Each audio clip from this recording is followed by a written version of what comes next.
बिस्मिल्लाहिर्रहमानिर्रहीम, अस्सलाम वालेकुम व्यूअर्स, वेलकम टू सुनो पाकिस्तान। Good morning. नया हफ्ता है और नए शो के साथ हम एक बार फिर आपके सामने मौजूद हैं।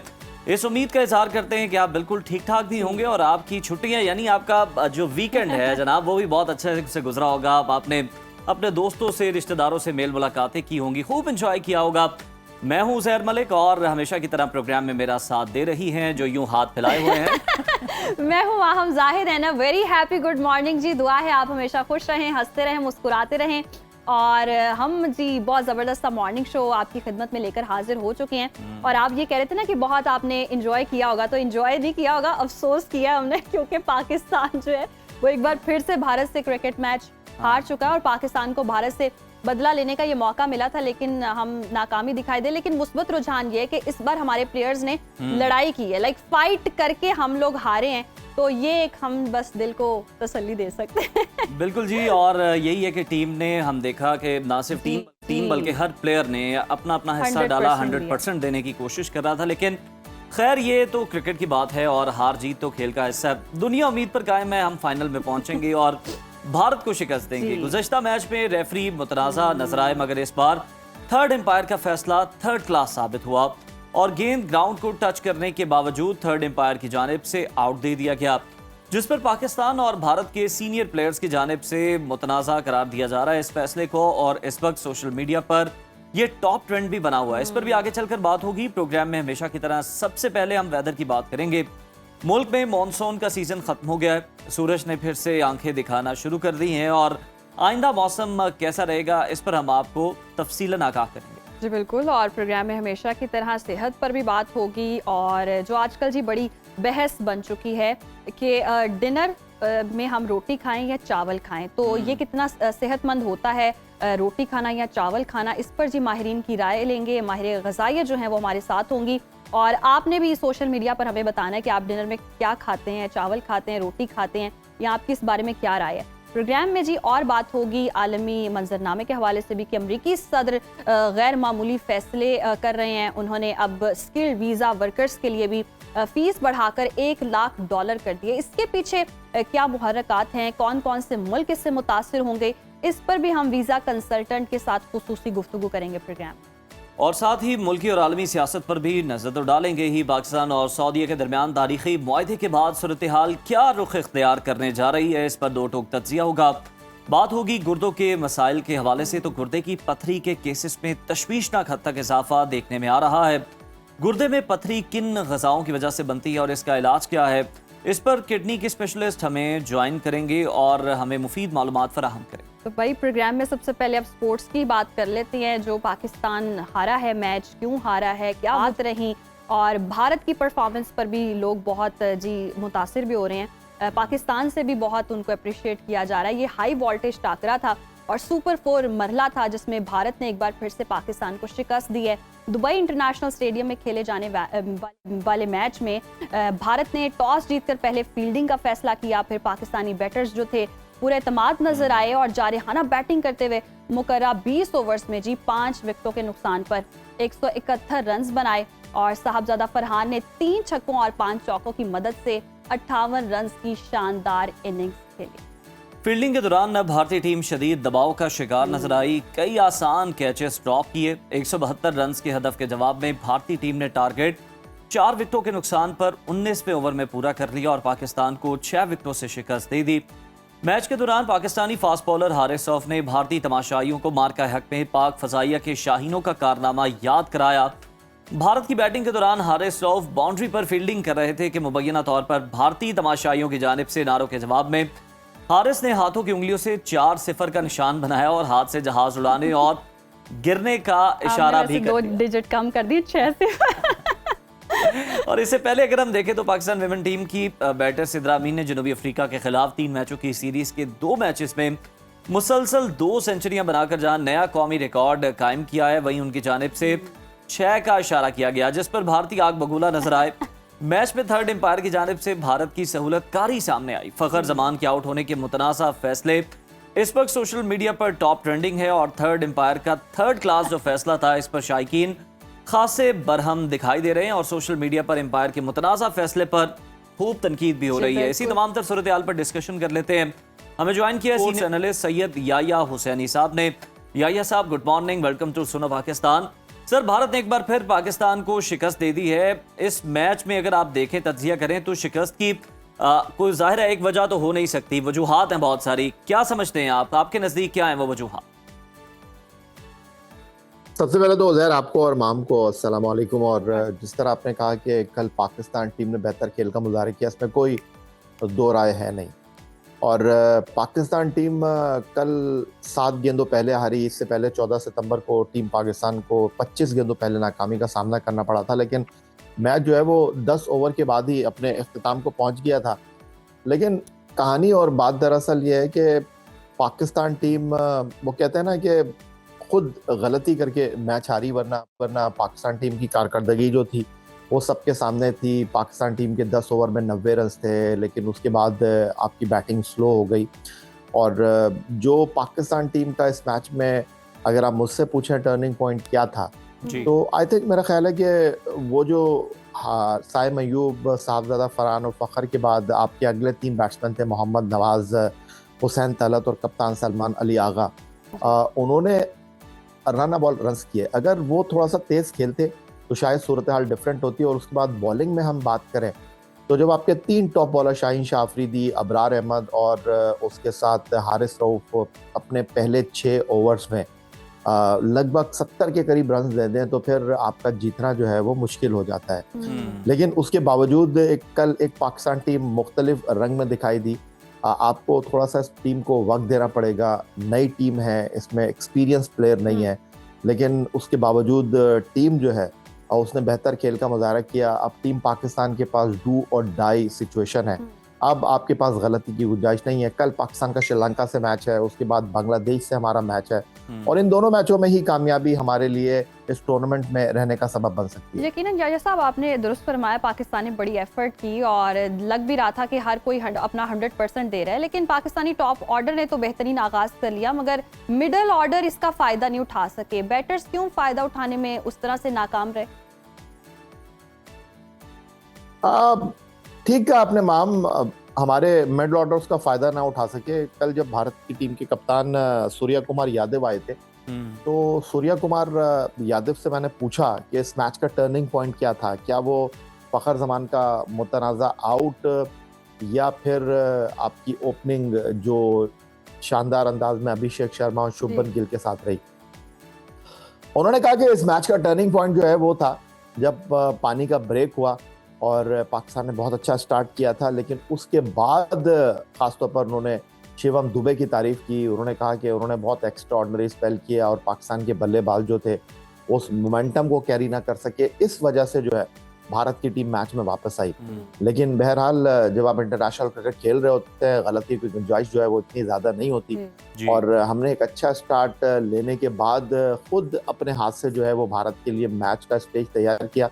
लेकिन ऑनेस्टली अगर आप मुझसे पूछें, 171 रन बुरे नहीं थे जी। और 171 रन करके T20 क्रिकेट में अगर आप हारिस रऊफ, शाहीन अफरीदी, अबरार अहमद जैसे बॉलर के साथ अपने रन्स का दिफा नहीं कर सकते, तो फिर ये जो कप्तान सलमान अली आगा कह रहे हैं कि 20 रन शॉर्ट थे, आई थिंक मेरा ख्याल है कि ये बात जस्टिफाई करती नहीं है। 170 रन बहुत रन होते हैं, और दुबई में जो है वो तो 140 रन आपकी जीत की जमानत होते हैं। अच्छा। हमको इस बात को मानना पड़ेगा जो सलमान अली आगा ने कहा कि बॉलिंग में हमारी वो डेप्थ नजर नहीं आई, हमारे बॉलर ने वो बॉलिंग नहीं की। और आप कहें कि फखर जमान का आउट इंपॉर्टेंट था, लेकिन उसके बावजूद आप 171 रन करने में कामयाब हो गए थे। बिल्कुल याया साहब, आप दुरुस्त फरमा रहे हैं कि बॉलर्स की जानिब से जो कारकर्दगी हम एक्सपेक्ट कर रहे थे उसकी कमी नजर आई। सर, हाई वोल्टेज मैच में हुसैन तलत को प्लेइंग 11 में शामिल करने का फैसला आप किस तरह देखते हैं, कितना दुरुस्त साबित हुआ? क्या उन्हें प्लेइंग 11 में शामिल करना चाहिए था? टीम अब अगले 2 मैचों में तो यही होगी, क्योंकि अब आगे कुआं और पीछे खाई है। पाकिस्तान टीम के पास ज्यादा सोचने की जो गुंजाइश है वो मौजूद है नहीं। अब पाकिस्तान टीम, मुझे नहीं लगता कि अगला मैच हो कि हमारा दुबई में नहीं है, हमारा अगला मैच जो है वो Sheikh Zayed cricket stadium Abu Dhabi में है। लेकिन आपके पास बॉलिंग में भी ऑप्शन है। कल आपने देखा कि फ़हीम अशरफ ने बॉलिंग की, और कल मोहम्मद नवाज, जिनको आप एक ऑलराउंडर की हैसियत से खिला रहे हैं, कल आपने उनसे बॉलिंग नहीं करवाई। स्पिन बॉलिंग में आपके पास साइम अयूब का ऑप्शन मौजूद है। कप्तान सलमान अली आगा बॉलिंग कर लेते हैं, हुसैन तलत से आपने बॉलिंग नहीं कराई। आई थिंक मेरा ख्याल है कि ये एक बेहतर टीम है, एक अच्छा कॉम्बिनेशन है।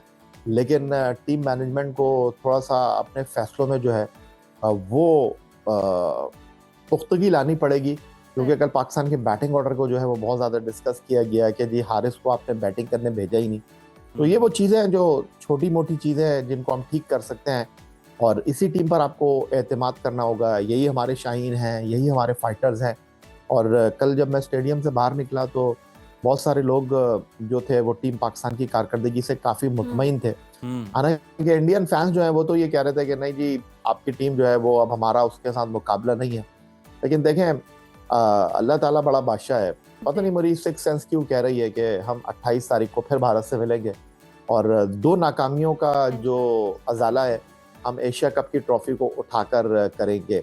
अभी दिल्ली दूर है लेकिन उम्मीद पर दुनिया कायम है। हमको अच्छा सोचना चाहिए। साहब उम्मीद पर दुनिया कायम है। आई होप और इंशाल्लाह हम अगला मैच जीतें। लेकिन जो हम देख रहे हैं कि बहुत सारी चीज़ें मुतनाज़ भी बनी हुई हैं, जैसे फ़खर ज़मान को आउट करने वाला मामला जो है वो बहुत तनाज़ा इख्तियार कर गया है। पहले रेफरी था, फिर अब ये थर्ड एम्पायर हो गया है। ये सूरत हाल आप कैसे देखते हैं? नहीं, इसमें तो कोई शक नहीं इमाम के फ़खर ज़मान का जो आउट था बहुत अच्छे निक में थे, बहुत अच्छे टच में थे, बैट उनके बॉल पर मिडल कर रहा था, और उनका आउट होना भी पाकिस्तान के लिए इस तनाजुर में थोड़ा सा कॉस्टली रहा कि अगर वो रहते तो शायद सिचुएशन डिफरेंट होती। लेकिन साहबजादा फरहान अच्छा खेले, और ये जो टूर्नामेंट है एशिया कप का, जहाँ मोहब्बत की, अक़ुव्वत की, ये गानिगत की, आपस में एक दूसरे को साथ मिलाने की बात कर रहे थे chairman cricket board Syed Mohsin Raza Naqvi साहब, बड़ा हैपनिंग्स रही हैं इस टूर्नामेंट में। और जिस तरह 14 सितंबर को एंडी पाइक्राफ्ट जो कि जिम्बाब्वे के मैच रेफरी हैं, उनका मुतनाज़ा फैसला, उसके बाद भारतीय कप्तान का इस मुतनाज़े फैसले पे आपकी क्या राय है? उस आउट पर आप क्या सोचते हैं एज एक्सपर्ट? हाँ बिल्कुल हैपनिंग्स तो है, इसमें कोई शक नहीं है, जिस तरह मैं आपसे अर्ज कर रहा था। लेकिन उसके बावजूद आई थिंक मेरा ख्याल है कि पाकिस्तान टीम का सुपर 4 मरहले में आना, और अभी पाकिस्तान टीम को मैं बेहतर रेट कर रहा हूँ श्रीलंका और बांग्लादेश के मुकाबले में, मुझे तो यही लगता है कि फाइनल पाकिस्तान और भारत का ही होगा। बिल्कुल ठीक है, इंशाल्लाह ऐसा ही होगा। याहिया साहब, कौमी टीम के लिए माहिर नफ्सियात की खिदमात हासिल कर ली गई हैं। क्या कौमी प्लेयर ज़हनी तनाव का शिकार हैं? क्या वजह है इसकी? नहीं, जहनी तनाव का तो शिकार नहीं कहूँगा मैं उज़ैर, लेकिन एक ब्लॉकेज कहते हैं ना, वो मुझे नज़र आ रही है। वो हमारे खिलाड़ियों में अहलियत है, सलाहियत है, लेकिन वो खुलकर जो है ना वो परफॉर्म कर नहीं पा रहे हैं। जैसे आप शो करने के लिए आए और कोई आपसे ये कहे यार उधर आप अच्छे लग रहे थे, शो भी आप अच्छा कर रहे थे, लेकिन वो जो एक कॉन्फिडेंस है ना वो नजर नहीं आ रहा आपने। तो बिल्कुल ऐसा ही कुछ मामला पाकिस्तान टीम के साथ है कि स्टार्ट अच्छा करते हैं लेकिन फिनिश नहीं कर पा रहे हैं, अपनी जो परफॉर्मेंस है उसको आसमान की बुलंदी तक ले नहीं जा पा रहे हैं। ये एक ब्लॉकेज है, और माजी में भी इससे पहले जो है वो मोटिवेशनल स्पीकर कह लें या फिर माहिर नफ्सियात कह लें, उसकी खिदमत हासिल की गई हैं। बुनियादी तौर पर ये इस मॉडर्न डे के तकाज़ों में आ जाता है कि वो आपको मोटिवेट करते हैं। उन्होंने आपको बैटिंग और बॉलिंग नहीं सिखानी, लेकिन वो आपको जहनी तौर पर, नफ्सियाती तौर पर जो है वो तवानाई देते हैं, आपकी एनर्जी जो है वो उसको इन्हांस करते हैं, आपको ऐसी गुफ्तगू करते हैं कि आप में थोड़ा सा एतमाद आए। तो इसको मैं बुरा नहीं समझता। सही। अच्छा, ये भी खबरें आ रही हैं कि भारतीय कप्तान ने टूर्नामेंट जीतने की सूरत में मोहसिन नकवी से ट्रॉफी लेने से इनकार कर दिया है, तो इस हवाले से आईसीसी कवानीन क्या कहते हैं? देखिए जी, इंडिया क्या खबरें देता है और क्या खबरें नहीं देता, मैं तो खैर फॉलो ही नहीं करता, इसलिए कि वो तो इससे पहले भी बहुत सारी बातें कर रहे थे और करते रहे हैं। क्योंकि एक चीज होती है स्टोरी देना और एक चीज होती है नफरत फैलाना। तो इंतहाई माजरत के साथ जो भारतीय मीडिया है वो सिर्फ इस वक्त नफरत फैला रहा है, और खेल को खेल रहना चाहिए। और मोहसिन नकवी, ये सब बिल्कुल भारतीय मीडिया तो ये फैला ही रहा है नफरत, लेकिन दूसरी जानिब हम देख रहे हैं कि जो स्टेडियम के अंदर आप भी ऑब्वियसली वहाँ मौजूद थे, लेकिन जो भारतीय तमाशाई थे उनकी जानिब से हारिस रऊफ को इतना उकसाया गया कि फिर उन्होंने भी जो इशारा है वो कर दिखाया मई वॉर के हवाले से। तो आप क्या समझते हैं कितना मुनासिब और बर वक्त जवाब था हारिस रऊफ का? क्योंकि बड़ा ट्रेंड कर रहा है सोशल मीडिया पे। ये हो कि हारिस रऊफ जो है वो एज ए क्रिकेटर अपने खेल से जवाब दे, पाकिस्तान टीम को उठाए। लेकिन कल के मैच में जो एक चीज़ दिखाई दी स्टेडियम के अंदर, वो दोनों टीमों के खिलाड़ियों का एग्रेशन था। क्योंकि मैंने कल जब प्रेस कॉन्फ्रेंस में साहबजादा फरहान से पूछा कि आपका क्या मामला हुआ था, आपने इशारा किया था हार्दिक पांड्या को, और उसके बाद जब उन्होंने हाफ सेंचुरी स्कोर की तो वो भी आग लगी हुई है भारत की मीडिया के अंदर कि उन्होंने जनाब अपने बैट से जो है वो फायरिंग का जेस्चर दिया। तो उन्होंने कहा कि देखें, बीइंग अ प्लेयर, इंडिया नहीं कोई भी टीम सामने होगी, हम एक खिलाड़ी की हैसियत से एग्रेसिव होना जो है वो बहुत ज़रूरी है। कल जिस तरह अभिषेक शर्मा ने और शुभमन गिल ने बैटिंग की और डेफिनेटली फ़र्क साबित हुए पाकिस्तान और भारत की टीम में 172 रन तक अपनी टीम को ले जाने में। ये ओपनिंग शराकत जो थी उसने अहम किरदार अदा किया, लेकिन हारिस रऊफ फास्ट बॉलर है और फास्ट बॉलर में एग्रेशन आना जो है वो बहुत नॉर्मल सी बात है। और जब उनको शॉट खेले अभिषेक शर्मा ने या शुभमन गिल ने तो थोड़ा सा दोनों के दरमियान तनाव भी दिखाई दिया, अंपायर्स बार बार बीच में आए। और जहाँ तक आप तमाशाइयों की बात कर रहे हैं, देखिए मैंने 14 तारीख को भी देखा था, मैंने कल के मैच में भी देखा, यहाँ पर बहुत ज़्यादा सख्ती है, यहाँ पर बहुत ज़्यादा जो है वो लोगों से कहा गया है कि ज़रा आप आपे में रहें, SOPs को फॉलो करें, वरना सख्त आपको जुर्माने का सामना करना पड़ सकता है। तो बहरहाल हर कोई एक जैसा नहीं होता, लेकिन ओवरऑल जितने लोगों को मैंने देखा, इवन कल पाकिस्तान टीम को इंडियन फैंस जो है उन्होंने प्रेज भी किया, उन्होंने कहा कि काफ़ी बेहतर कारकर्दगी है और उन्होंने कहा कि हम इस ख्वाहिश का इजहार करते हैं कि पाकिस्तान और भारत के दरमियान ही फाइनल खेला जाए। लेकिन वो कहते हैं ना कि जिस तरह हाथ की 5 उंगलियां बराबर नहीं होती, इस तरह हर कोई बराबर होता नहीं है। तो जिस तरह उन्होंने हारिस रऊफ को इशारे किए, आवाज़ें कसी, हारिस रऊफ ने उनको देन एंड देयर जवाब भी दे दिया। सही, बहुत शुक्रिया याहिया साहब वक्त देने के लिए। और यकीनन पाकिस्तान अच्छा खेली है, परफॉर्म अच्छा किया है और ये भी बड़ी बात है कि अगर वो लोग तारीफ इसलिए करें, जरा तनकीदी तीर भी आप देख रही हैं थोड़े से कम है सोशल मीडिया, यस कम है, लेकिन वो ये कि हारिस रऊफ का जेस्चर और दूसरा ये कि वो जो रेफरी वाला काम, रेफरी के बाद थर्ड एम्पायर वाला जो काम हो गया, ये मुतनाज़े चीजें जो है वो मैच को मजीद इंटरेस्टिंग बना। ऐसा तो नहीं था कि एंडी पायक्राफ्ट को हटाया गया तो वो थर्ड एम्पायर की सूरत में छुप के कहीं बैठ गया। कहीं ना कहीं भारत की सहूलतकारी नजर आ रही है, लेकिन देखें भारत की सहूलतकारी हर जगह कहीं ना कहीं नजर आ जाती है। भारत वो जंग तो वैसे जीत नहीं सकता, ये भी सोशल मीडिया पे मीम्स बहुत वायरल हो रहे हैं। मैच जीत गया, लेकिन यस आई होप इंशाल्लाह जो फाइनल मैच होगा वो पाकिस्तानी जी बिल्कुल, जिस तरह से सारे कह रहे हैं उम्मीद पे दुनिया कायम है। तो हम भी एक ब्रेक शामिल करते हैं, ब्रेक के बाद दोबारा आपसे मुलाकात होगी। देखते रहिए सुनो पाकिस्तान। वेलकम बैक नाज़रीन। और अब जी बात कर लेते हैं कि क्या खाना ज़रूरी है रात के वक्त। तो हम देखते हैं कि जो ग़िज़ा है हमारी वो पेट भरने का ज़रिया तो है, लेकिन सेहतमंद ज़िंदगी भी गुजार रहे हैं हम उस खुराक को खाने के बाद। पाकिस्तान और भारत और दीगर जनूबी एशियाई ममालिक अगर हम देखें तो वहाँ चावल और रोटी जो है वो रोज़मर्रा ज़िंदगी का लाजमी हिस्सा होती है। मगर जैसे जैसे सेहत के बारे में हम देख रहे हैं कि शऊर बढ़ रहा है, सोशल मीडिया का दौर है, तो अब जी ये बहस छिड़ चुकी है। हम आए रोज़ सुनते हैं कि रात में आपको चावल खाने चाहिए या रोटी खानी चाहिए, क्या फ़ायदेमंद है। ये सवाल अब सिर्फ जायके या रिवायत का नहीं है, बल्कि सेहत, तवानाई, वज़न, शुगर और ब्लड प्रेशर जैसे अवामिल से जुड़ चुका है। माहिरीन ग़िज़ाइयत ये कहते हैं कि फ़ैसला सिर्फ चावल या रोटी का नहीं होता, बल्कि ये आपकी उम्र, तर्ज़ ज़िंदगी, जिस्मानी सरगर्मी, मुशक्क़त यानी आप कितनी कर रहे हैं और सेहत के मखसूस मसाइल पर डिपेंड करता है। तो सवाल ये है कि सेहतमंद ज़िंदगी के लिए रात के खाने में क्या इंतखाब करें, चावल या फिर रोटी या दोनों में एतदाल। इन्हीं तमाम सवालात पर बात करने के लिए स्टूडियोज़ में हमारे साथ मौजूद है माहिर ग़िज़ाइयत आमना अली। आमना, वेलकम टू सुनान, कैसी हैं आप? थैंक यू ज़ैर, मैं बिल्कुल ठीक हूँ, आप कैसे हैं? अल्हम्दुलिल्लाह। आमना, हमें ये बताइए कि चावल और रोटी में से कौन से ऐसे बुनियादी ग़िज़ाई अज्जा जो हैं वो पाए जाते हैं जो सेहतमंद ज़िंदगी के लिए बहुत ज़्यादा ज़रूरी है? और फिर डिबेट तो वही है कि रोटी खानी है या चावल खाने। अच्छा, ये बहुत इम्पोर्टेंट टॉपिक है और जाहिर है हम लोग आज हमने इसको क्लोज कर देना है इस चैप्टर। बस ठीक हो गया।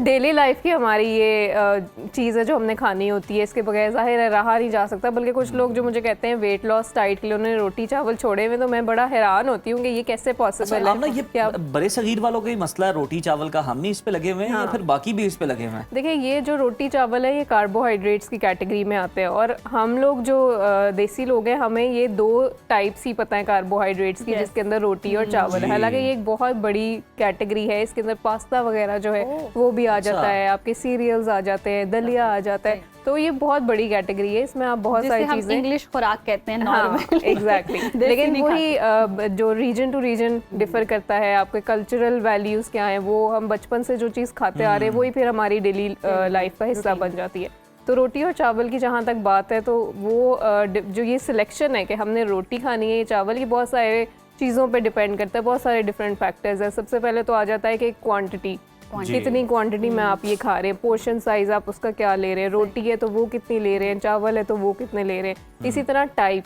के कौन से चावल हैं, ब्राउन राइस हैं, वाइट राइस हैं। इसी तरह रोटी के लिए आप जो आटा यूज़ कर रहे हैं वो वाइट आटा है, ब्राउन आटा है, कौन सा है। और फिर सबसे ज़रूरी चीज़ सेहत, कि आपके जो हेल्थ गोल्स हैं, कोई मेडिकल प्रॉब्लम है, जैसे शुगर के मरीज़ हैं तो उन्होंने क्या इन दोनों में से लेना है। और इसी तरह PCOS की जो ख़वातीन जो शिकार हैं उनके लिए फिर ये सिलेक्शन, तो ये सारी चीज़ों पे ये डिपेंड करता है कि रोटी बेहतर ऑप्शन है कि चावल। सही, यानी कि आप अपनी सेहत और ये जितने भी अगर कोई आपको मरज़ है या ब्लड प्रेशर या शुगर, उस हवाले से देख के आप रात में डिसाइड करते हैं। लेकिन आम इंसान के लिए आप क्या समझते हैं कि रोटी खानी चाहिए या वो शुगर कह रही हूँ, सॉरी, रोटी खानी चाहिए चावल? हाँ, तो बल्कि आपने शुगर का जिक्र किया, तो रोटी और चावल दोनों में शुगर होता है, क्योंकि मैंने कहा ये कार्बोहाइड्रेट्स हैं, आपके जिस्म में जाते हैं और जब ये टूटते हैं, डाइजेस्ट होते हैं तो ग्लूकोज बन जाती है। तो हमें ये एक ये भी कॉन्सेप्ट है ना कि जो डायबिटिक्स होते हैं वो मीठा अवॉइड करते हैं, जैसे फल है मीठा है नहीं खाना, मिठाइयाँ है नहीं खानी। लेकिन ये भी एक बहुत ज़रूरी चीज़ है कि ये कार्बोहाइड्रेट्स जो हैं, रोटी या चावल, इसमें भी शुगर होती है, ये आपकी जिस्म में जाके ग्लूकोज बनाती है। और आपका जो सवाल है कि एक हेल्दी नॉर्मल इंसान को रात के टाइम क्या लेना चाहिए, तो उसमें ये है कि रोटी या चावल दोनों ले सकते हैं, उनमें से कोई भी जो चीज़ आपने लेनी है। बस कुछ चीज़ों का ख्याल रखना है कि अगर तो आपको इतनी ज़्यादा भूख नहीं है और आप कुछ हल्का फुल्का खाना चाहते हैं तो आप चावल ले सकते हैं, लेकिन वो भी 6 से 12 चम्मच, इससे ज़्यादा नहीं। और आप परेशान तो नहीं हो गए? 6 से 12 चम्मच। और अगर बिरयानी हो तो फिर मैं परेशान। और अगर रोटी है तो वो भी आपने छोटी सी बिल्कुल लेनी है, CD साइज जो होती है, तो उन दोनों में से आप कोई भी ले सकते हैं। अच्छा आमना, ये तो चलें ठीक है, लेकिन कुछ लोग ये भी इस बुनियाद पर भी जो है वो देख रहे होते हैं कि हमें क्या खाना चाहिए क्या नहीं। वो कहते हैं दोपहर में चावल नहीं खाने चाहिए, ये तो फौरन जो है ना हजम हो जाते हैं और उसके बाद दोबारा से भूख लग जाती है, ये रात की खुराक है। कुछ लोग आपने देखा होगा कि वो सिर्फ रात को ही चावल खाते हैं, उनके घर में ये मामूल होता है, दोपहर को वो रोटी खाते हैं। तो ये भी क्या तर्ज अमल ठीक है या नहीं? देखिए, अब जैसे आपने ये कहा कि जो चावल हैं वो लाइट होते हैं, जल्दी डाइजेस्ट हो जाते हैं, गट हेल्थ पे आपके इजी टू डाइजेस्ट है। तो अगर आप, कुछ लोग ये भी कहते हैं रात को जैसे चावल खाते हैं तो उसके बाद आधे घंटे बाद दोबारा भूख लग जाती है, और फिर रात को दोबारा से बार बार खाना जो है वो इतना रिकमेंडेड नहीं है।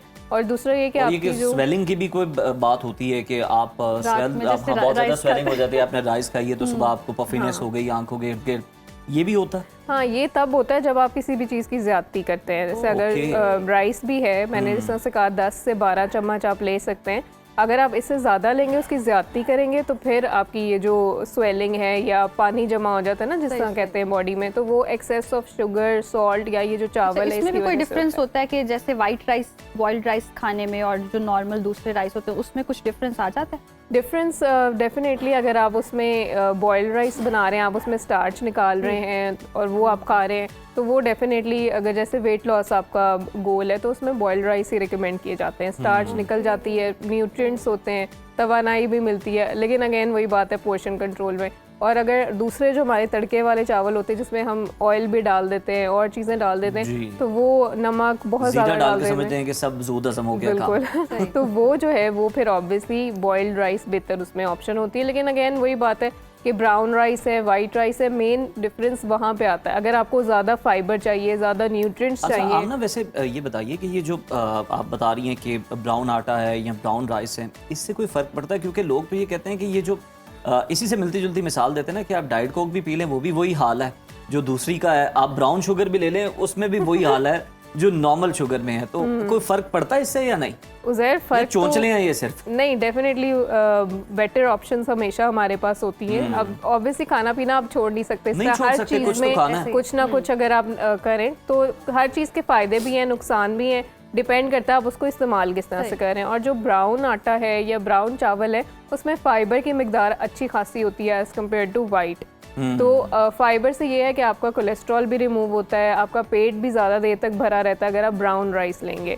और उसमें बी विटामिन्स आपको मिलते हैं जो कि एनर्जी भी आपको देते हैं। ओके तो यानी कि अब ये डिफरेंशिएट भी कर दें, क्योंकि घर में मेन्यू तैयार करना और एक चीज़ पर इत्तेफाक होना सब घर वालों का कि हम ये खाएंगे ये भी बड़ा मसला है। घर में बुजुर्ग भी हैं, बच्चे भी हैं, तो वो सबके लिए एक बराबर मतलब चल जाए कि रोटी भी खा लें या राइस भी खा लें? नहीं, ये यहाँ पे आके फ़र्क आता है, क्योंकि देखिए जो बच्चे हैं उनका जो एक्टिविटी लेवल है वो डिफरेंट है, और जो बुजुर्ग हैं उनका एक्टिविटी लेवल डिफरेंट है। अगर आप बहुत ज़्यादा एक्टिव हैं, पूरा दिन नहीं बैठ रहे, तो फिर आप चावल ले सकते हैं। जिस तरह बच्चे हैं पूरा दिन एक्टिव है, चावल ले सकते हैं। लेकिन जो बुजुर्ग हैं उनको मेडिकल इश्यूज भी होते हैं, शुगर भी होती है, तो और पूरा दिन वो एक्टिव भी उस तरह से नहीं होते, तो इसलिए रोटी उनके लिए ज़्यादा बेहतर है। आमना आजकल तो नौजवान भी जो हैं वो भी सारा दिन बैठ के ज़्यादातर काम कर रहे होते हैं। अगर कोई फ्रीलांसिंग भी करा तो आपने देखा होगा किसी कैफे में भी वो जनाब लैपटॉप लेके बैठे हुए हैं और लगातार ही बस बैठे हुए हैं। तो उनके लिए क्या सजेस्ट किया जाता है कि चावल, रोटी, और कौन से टाइम में लेना बेहतर है उनके लिए? उनके लिए सजेस्ट यही किया जाता है कि एक तो ये कि वो उठें और फिजिकल एक्टिविटी लाजमी करें, क्योंकि बुजुर्गों के लिए तो एक ये ऑब्वियसली मजबूरी है कि वो नहीं कर सकते। लेकिन अगर आप एक्टिव हैं, मुशक्कत भी कर रहा है सड़कों पे, बिल्कुल अगर आप एक्टिव हैं और आप सेहतमंद हैं तो अपनी ये जो इसको बरकरार रखने के लिए फिजिकल एक्टिविटी तो बहुत ज़रूरी है। तो अगर आप पूरा दिन बैठ भी रहे हैं तो एटलीस्ट आधा घंटा अपनी एक्टिविटी के लिए निकालें। और अगर यही लाइफस्टाइल है तो उसमें फिर चावल आपको लिमिट करने पड़ेंगे, क्योंकि वही बात है, आप थोड़े से चावल खाएंगे आपका पेट नहीं भरेगा और फिर आप शुगर वालों की आपने बात कर दी, लास्टली ब्लड प्रेशर वालों के लिए आप क्या रेकमेंड करती हैं? चावल, रोटी, क्या ज़्यादा बेहतर? ब्लड प्रेशर और शुगर के जो पेशेंट्स हैं उनके लिए रोटी डेफिनेटली बेहतर ऑप्शन है। कौन से चावल उसमें आप मल्टीग्रेन जो है वो ले सकते हैं, गंदम की ले सकते हैं, जौ की ले सकते हैं। मल्टीग्रेन ले लें तो वो ज़्यादा बेहतर है, आपको डिफरेंट न्यूट्रिएंट्स उसमें मिल जाएंगे। और दूसरी बात ये कि चावल भी लेने हैं तो ले सकते हैं, लेकिन वही बात है 6 से 12 चम्मच हफ्ते में एक दफ़ा आप लें। यानी वही इतना टॉपिक बहुत इंटरेस्टिंग है। लास्टली बस ये बता दें कि डिनर किस टाइम कर ले, मतलब ये होता है ना लोग 10 बजे भी खा रहे हैं, 12 बजे भी खा रहे हैं, मतलब ये इस तरह से उसे सिंपलीफाई कर दें, इजी कर दें कि सोने का गैप, यानी जो भी किसी का टाइम है वो कितने घंटों का टाइम हो, कितना डिफरेंस। देखिए एक तो डिपेंड करता है आपके मील पे, अगर आपके मील में क्या क्या चीज़ें हैं, प्रोटीन है, कार्ब्स हैं, रोटी चावल है, सब्जियां हैं, अगर ऐसी चीज़ें हैं जो बहुत टाइम डाइजेस्ट होने में, तो एटलीस्ट 3 घंटे का आपने वक्फा रखना है। सही। लेकिन कुछ लोग कहते हैं कि हमें फ़ौरन से फिर भूख लग जाती है, तो वो आप हैंडफुल ऑफ नट्स ले लें, छोटी मोटी हेल्दी स्नैकिंग कर लें, लेकिन जो मेन प्रॉपर मील है वो एटलीस्ट 3 घंटे सोने से पहले। सही, प्रॉपर मील आपने 3 घंटे सोने से पहले लेना है। डाइट प्लान मिल गया, डाइट प्लान मिल गया जी। माहिर ग़िज़ाइयत हमारे पास आमना मौजूद थी और बहुत इंटरेस्टिंग फैक्ट्स भी बता रही थी रोटी और चावल को लेकर। तो आई होप कि आप लोगों को क्लियर हो चुका होगा कि आपने अब चावल खाने या रोटी खानी है। हाँ, यानी ये आपने आमना पे या हम पे नहीं रहना, आपने खुद डिसाइड करना है कि आपकी फिजिकल एक्टिविटीज कितनी है और आपको किस चीज की ज्यादा जरूरत है, हाँ कंडीशन क्या है, उसके मुताबिक आप तय करें कि जनाब आपने रोटी खानी है, चावल खाने हैं, ब्राउन खाने हैं या दूसरे खाने हैं। आप लोग तय करें और हम भी तय करते हैं ब्रेक में। चले, आपने ब्रेक जो है वो टॉस कर दिया, तो हम अब ब्रेक के बाद दोबारा आपसे मिलते हैं। वेलकम बैक जी। प्रोग्राम का सिलसिला आगे बढ़ाते हैं और बात करते हैं अमेरिका की इमिग्रेशन पॉलिसी की। तो हम देख रहे हैं कि दिन ब दिन सख्ती होती जा रही है। दीगर शोबों की तरह इमिग्रेशन कवानीन में भी अमरीकी सदर जो है वो मुसलसल गैर रिवायती फैसले कर रहे हैं। डोनाल्ड ट्रंप ने H-1B वीज़ा की जो फीस है वो बढ़ाकर $1 लाख कर दी है, जो मौजूदा अगर हम फीस देखें तो उससे 60 गुना ज्यादा है। ये रकम तकरीबन पाकिस्तानी 3 करोड़ रुपए बनती है। इसी वीजे के तहत टेक्नोलॉजी और इंजीनियरिंग के जो हुनरमंद वर्कर्स हैं वो अमेरिका जाते हैं। अब उन पर क्या सख्ती आएगी ये उज़ैर बता सकते हैं। नई पॉलिसी से अमेरिका की IT इंडस्ट्री को बड़ा धचका लगेगा और सबसे ज्यादा नुकसान भारत को होगा, जिसे माली साल 2024 में 70% से ज्यादा वीजे मिले। इसी तरह चीन 11.7% के साथ दूसरे नंबर पर, जबकि पाकिस्तान का 1% से भी कम हिस्से के साथ 8वां नंबर है। ट्रंप के ऐलान के बाद अमेरिका में मुकीम हजारों भारतीय शहरी खौफजदा हैं और कई ने तो एयरपोर्ट्स पर ही अपने टिकट्स कैंसिल कर दिए। तो जी, और इसके साथ साथ दुनिया की जो बड़ी कंपनीज हैं, अमेज़न, माइक्रोसॉफ्ट और गूगल, जो सस्ती लेबर अमेरिका लाने के लिए हर साल H-1B हजारों वीज़े लेती है, मगर अब देख रहे हैं कि अमरीकी वज़ीर तिजारत ने कंपनीज को खबरदार किया है कि नौकरियां सिर्फ अमरीकियों को दें, बैरून मुल्क से लोग लाकर हमारा जो रोजगार है उसको न छीनें। तो माहिरीन के मुताबिक पाकिस्तान के इंजीनियरिंग और IT के शोबों पर भी इसका असर पड़ेगा। अलबत्ता नर्सिंग और जो हेल्थ केयर प्रोफेशनल्स हैं उनको इस्तिस्ना मिलेगा। इसी तमाम तर सूरत हाल पर डिस्कशन कर लेते हैं, इसको बेहतर अंदाज में समझते हैं कंसल्टेंट मुमताज़ खान साहब से। मुमताज़ साहब, वेलकम टू सुनो पाकिस्तान। मुमताज़ साहब, सबसे पहले तो H1B क्या है, आम लोगों को ये भी समझा दिएगा, और ये फैसला क्यों किया गया? एक तो ज़्यादा से ज़्यादा पैसे कमाना तो है ही, मतलब अपनी कंट्री के लिए, ख़जाने भरने के लिए। दूसरा, क्या ये अमरीकियों को ज़्यादा नौकरी देने के लिए, जो चीप लेबर इधर उधर से आ जाती थी, उसको रोकने के लिए? बिल्कुल, आपने पूछा ये वीज़ा है क्या, एक्चुअली ये है टेम्परेरी स्किल्ड वीज़ा। ये वर्क वीज़ा भी है, स्किल्ड वीज़े का दोनों का कॉम्बिनेशन है। ये अमेरिका देता है हाईली स्किल्ड प्रोफेशनल्स को। इसमें काफ़ी सारे शामिल हैं, लेकिन मेनली तो आईटी, इंजीनियरिंग और ये मेडिकल फील्ड है, वहाँ उनको बुलाते हैं। और फीस हाई क्यों की है, ओबियसली ट्रम्प साहब लगे हुए हैं कि मैक्सिमम पैसा आए। नंबर 2, जहाँ जहाँ वो लूप होल्स हैं इमिग्रेशन में, जॉब्स के अंदर, वो ओबियसली उसको कवर कर रहे हैं। अमेरिका की बात करें तो उनके कंट्री के लिए एज अ प्रेसिडेंट वो ठीक कर रहे हैं। वो चाह रहा है कि उसके अपनी कंट्री के लोग वो आगे आए, उनको जॉब मिले। अनएम्प्लॉयमेंट हर कंट्री का इशू है, ठीक है। तो वो ये चाहता है कि भाई ये फिल्टर लगाएं, लोग पहले हमारे जाएं, अगर यहाँ से फुलफिल नहीं कर पा रहे रिक्वायरमेंट तो फिर आप जाके सर्च करें all over the world, India, Pakistan, China, जो भी हैं। तो ये अनएम्प्लॉयमेंट के वहाँ भी यानी कि बहुत ज़्यादा इश्यूज हैं। बिल्कुल, ये इशूज हर जगह पे हैं। और ये ऑब्वियसली ये हाईली पेड वीज़ा है, हाईली पेड ये जॉब्स हैं, तो इसमें ज़्यादातर अगेन जिस तरह बात की इंडियन आगे जा रहे हैं। तो आजकल इंडिया की शामत वैसे आई हुई है, तो वो ट्रम्प साहब ये भी चाह रहे हैं भाई ऐसा ना हो, मिस यूज़ भी हो रहा है वीज़ा। तो इंडियन धड़ाधड़ जा रहे थे, तो भाई इसको रोका जाए, लोकल लोगों को हायर करके लोकल एम्प्लॉयमेंट बढ़ाई जाए और इंडियन को डिस्करेज किया जाए, ना सिर्फ इंडियन बल्कि ऑल ओवर द वर्ल्ड। और वैसे पाकिस्तानियों की तादाद देखें तो इस हवाले से कितनी ज़्यादा? बहुत थोड़ी है, ना होने के बराबर है। लगभग 1000 एक साल में एवरेज जा रहा है, जबकि इंडियन 70,000 जा रहे थे। तो उसका इम्पैक्ट भी इंडियन को ही पड़ा है। वही परेशान हुए हैं 2 दिन से कि अब क्या किया जाए, क्या ऑप्शन देखे जाए। पाकिस्तानी ज़्यादा परेशान नहीं है, चूँकि सिर्फ हम 1000 के करीब है, नो डाउट परेशानी आई होगी। इतना पैसा लगा, अब तो फीस भी बढ़ा दी है, इसकी क्या वजूहात है? वजूहात यही कि देखें कि एक लॉटरी सिस्टम लगा हुआ था जी, ये बहुत गोल्डन वीज़ा था कि आप सिंपली, जो कंपनियों की बड़ी लॉबिंग वहाँ काम कर रही थी, इंडियन बहुत आगे थे, हर कंपनी के उनके CEO बैठे हैं, पाकिस्तानी पीछे। तो ऑब्वियसली मैं भी पाकिस्तानी लॉबी ने भी काम किया हो इसके लिए कि भाई आप सिर्फ ज़्यादातर 70% बहुत बड़ा नंबर है तो दुनिया में से। चाइनीज़ इतने स्टूडेंट पढ़ते हैं, इतने उनके एक्सपर्ट्स हैं, लेकिन सिर्फ 10% वो जा रहे थे। तो अच्छा हुआ, चेक लगे। लेकिन ये जो यूजली फीस पे करता है एम्प्लॉयर पे करता है, कंपनी पे करती है। अच्छा, तो ये कंपनियों में ज़्यादा असर पड़ेगा? कंपनी में असर पड़ेगा अल्टीमेटली, लेकिन उसका असर तो पड़ेगा एम्प्लॉय के ऊपर भी, क्योंकि असल में कनेक्शन होते हैं कि ऑफशोर कंपनियां भी इंटरलिंक होती हैं। तो ऑफशोर कंपनियां भी उसके जब प्रेशर पड़ेगा तो वो एक उसके लिए हायरिंग करना मुश्किल हो जाएगी। तो फिर जो मेन कंपनी अंदर बैठी है अमेरिका के, तो वो प्रेफर करेगी भाई जो लोग यहाँ पे हैं पहले उनको एंगेज करें, तो फिर जाके ऑफशोर से हम देखें। अच्छा, जैसे कि आपने कंपनीज की बात की, अभी हम देख भी रहे थे कि अमेज़न हो गया, गूगल हो गया, वो वहाँ यहाँ से सस्ती लेबर करता है, तो उन पर भी ये फिर इफेक्ट आएगा? बिल्कुल उनके ऊपर आएगा। सबसे बड़ी हायरिंग वही कंपनी करती हैं। इसमें ये काफ़ी जायंट कंपनियां, फिर मीडियम कंपनी में आती हैं, फिर स्मॉल कंपनीज भी आती हैं ऑब्वियसली, लेकिन ये उनके फ़र्क इसलिए कम पड़ेगा कि वो दे कैन अफोर्ड। असल इशू ये आएगा कि वो जो एक उनको सस्ती लेबर मिल रही थी इस रीजन से, वो नहीं मिलेगी अब उनको। They have to go for the with higher wages. सही। तो अगर कोई ये पाकिस्तानी वीज़ा अप्लाई करता है, H1B वीज़ा, तो उसके लिए अब क्या मुश्किलात हैं, क्या चैलेंजेस हैं और कितने इम्कानात हैं मिलने के? देखिए, ये पहले भी आसान नहीं था पाकिस्तान के लिए। जिस तरह बता रहा हूँ, 1 लाख में सिर्फ 1000 हम बहुत कम नंबर था। हम पहले भी इस पे लोगों का जो रुझान नहीं था, या हम उसमें अमेरिका में हमें ज़रा डिस्करेज किया जा रहा था। अब मे बी वो हम इनकरेज हूँ कि अब नंबर चूँकि डाइवर्ट होगा all over the world, shifting India से होकर पाकिस्तान पे भी आएगी। ठीक है। तो ये कि असर तो बिल्कुल पड़ेगा। ये कि आप अपने आप को इम्प्रूव करें, स्किल बेहतर करें, तो ऑब्वियसली स्किल बेस्ड ही है। कंपनी से कनेक्शन बनाएं, जॉब्स ढूंढें और अच्छी कंपनी से ऑफर लें। तो अच्छा, ये कौन से, ये भी ज़रा बयान कर दिएगा स्पेसिफिकली, कौन से स्किल्स रखने वालों को ज़्यादा जो है वो अमेरिका प्रेफर करता? देखिए, ये आपने नाम लिए जो अमेज़न, ये IT मेटा, हो गया, ये माइक्रोसॉफ्ट, सारी IT कंपनियां हैं। प्रोफेशन सारे हैं, इंजीनियरिंग के हैं, मेडिकल के हैं, लेकिन मेडिकल बाकी नंबर बड़ा कम है। 70-80% जो हायरिंग है वो IT प्रोफेशनल्स की ही होती है। तो वो भी पाकिस्तान इंडस्ट्री काफ़ी बढ़ रही है। आई बिलीव कि जब नंबर ये पाकिस्तान का बढ़ेगा। अच्छा, जैसे कि आपने भी बताया कि भारतीयों के सबसे ज़्यादा हैं H1B वीज़ा, अगर देखें उनके पास हम देख भी रहे हैं, तो उन पर क्या असर होगा? और जो ऑलरेडी वहाँ मौजूद हैं, क्या इसका इफेक्ट उन पर भी आएगा? बिल्कुल, अभी जो असर पड़ा है वो पड़ा ही इंडिया पे है। अभी जो फोरी चीखें निकली हैं वो इंडिया की ही निकली हैं। जिस तरह कहते हैं ना, काफ़ी अर्सा वो एक एंजॉय करते रहे हैं। आप जिस तरह शादी पे ना, वो आप सारा खाना जैसे इंडियन खा गए, आप कहते हैं बिल आप पे करो।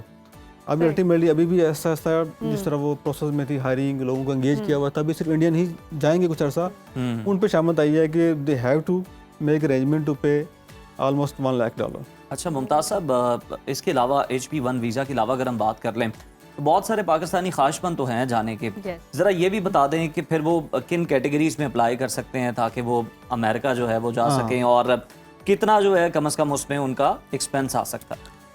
देखिए अभी मेरे ख्याल में जिस तरह ये शिफ्टिंग बड़ी है, अब आपको अमेरिका के अलावा भी कुछ देखना चाहिए कि क्या क्या वो ऑप्शंस भी हम डिस्कस करते हैं। बिल्कुल, अमेरिका के अंदर अगेन आपको IT के अंदर स्किल बनाएं। IT में पाकिस्तान काफ़ी आगे बढ़ चुके हैं ऑलरेडी, प्रोफेशनल यहाँ मौजूद हैं जो कि ऑलरेडी कनाडा में बड़ा अच्छा नंबर है पाकिस्तान का, यूरोप के अंदर है, ऑस्ट्रेलिया के अंदर है। तो ओबियसली अभी चूँकि उनके पास मौका भी आ गया है कि ये जो फीस बढ़ी है ये कंपनीज पे करेंगी, लेकिन आप जॉब हंट करके अप्लाई करो। अब ये नंबर ये डाइवर्ट होना है इंडिया से निकल के ऑल ओवर द वर्ल्ड, ये डाइवर्ट होगा, डिस्ट्रीब्यूट होगा। सही। तो कोई ऑल्टरनेट ममालिक जहाँ इंटरेस्ट हो, लोग बाहर जाना ही चाहते हैं, तो अमेरिका के अलावा कौन सी बिल्कुल अमेरिका जितना मुश्किल पहले भी था अभी और मुश्किल जिस तरह हो गया है, तो ओबियसली तो अब कनाडा उसके बाद अच्छी मार्केट है। कनाडा के नेबर में भी है। नंबर 2 ये इसका कई सालों से एक एक्सप्रेस, तो हम वहाँ भी वैसे देख रहे हैं, वहाँ भी देख रहे हैं, लेकिन वो उसका बंद नहीं हुआ। उन्होंने अपनी एक्सप्रेस एंट्री उसकी चल रही है, प्रोविंशियल नॉमिनेशन हो रही है, नंबर्स बढ़े हैं, रिक्वायरमेंट्स बढ़ जाती है, इंग्लिश रिक्वायरमेंट्स हैं, जिस तरह एक्सपीरियंस की रिक्वायरमेंट्स हैं वो तो ज़रूर हैं, लेकिन Canada, Australia, UK, even Europe के अंदर बात करें तो जर्मनी वगैरह आपको स्किल्ड वीज़ास दे रही है अभी भी दे रही है। अच्छा, ये जो HP1 वीज़ा की हम बात कर रहे हैं, इसमें जिस तरह से हम डिस्कस कर रहे थे कि IT वालों को तो प्रेफर किया जाता है, ज़्यादा रेशो भी उनकी है, नर्सिंग और हेल्थ केयर प्रोफेशनल्स जो हैं उनको रियायत मिलने की बात हो रही है। ये किस तरह की रियायत है, किस हद तक इस्तिस्ना उन्हें हासिल होगा? बिल्कुल, ये मेडिकल फील्ड हमेशा भी बात करें, इस तरह कोविड में हमारी हर चीज़ स्टॉप थी, कर्फ्यू लगे हुए कई शहरों में, लेकिन फार्मेसी ओपन थी, हॉस्पिटल्स ओपन थे। तो ये ऐसी चीज़ है कि इस पे आप कंप्रोमाइज़ नहीं कर सकते, इस पे लोकल लेवल पे इश्यूज आते हैं, लोग एहतियात, तो वो रास्ता बंद नहीं किया कि जो मेडिकल प्रोफेशनल्स हैं, डॉक्टर्स, नर्सेज और जो इसमें आगे एक्सपर्ट्स हैं मेडिकल के, उनके लिए रास्ता बंद अभी नहीं हुआ, दे आर ओपन। बिल्कुल ठीक है, यानी और भी बहुत सारी ऑप्शंस इसके अलावा भी मौजूद हैं, और अगर आपने अमेरिका ही जाना है तो फिर जनाब आपका स्किल्ड होना बहुत ज़रूरी है। तो जनाब वक्त ज़ाया मत करें, कोई ना कोई स्किल सीखें। आप बहुत शुक्रिया मुमताज़ सीखें और जॉब को हंट करें, फिर वो कंपनी आपको कंपनी पे करेगी। इसके लिए लेकिन इस काबिल बने कि कंपनी को आपकी ज़रूरत बने ना, आप मजबूरी बन जाएं उस कंपनी की। तो जनाब हेडलाइंस ब्रेक पे हमें जाना है, ब्रेक के बाद हम फौरन वापस आते हैं। खामोश हुए, मुझे लगा आप अमेरिका जाए। देखिए ख्याल तो ज़हन में आ रहे होते हैं ना कि कहीं ना कहीं जरा चलें आप घूम फिर के थोड़ा सा आ जाए, सैर सपाटा करके आप आ जाएं। हेडलाइंस आप मुलाहिजा करें, उसके बाद हाजिर होते हैं। देखते रहे सुनो Pakistan. Welcome back after the break नाज़रीन। और जिस तरह से बारिशों का सिलसिला ख़त्म हो चुका है और अब सूरज जो है वो आंखें दिखा रहा है, बल्कि सवानेज़े पर है, गर्मी बहुत ज़्यादा है, और ऐसे में मैं खुद ये जानने के लिए बहुत बेताब हूँ कि क्या मौसम कोई अंगड़ाई लेगा, मौसम में कोई बेहतरी का इम्कान है, दिन भर मौसम कैसा रहेगा? हम बता दें, अंगड़ाई ये ले ली है कि अब सूरज जो है वो चमकना शुरू हो चुका है, बारिशों का जो स्पेल था वो खत्म हो चुका है। दिन भर मौसम की क्या सूरत हाल रहेगी ये मैं आपको बता देती हूँ। आइए चलो।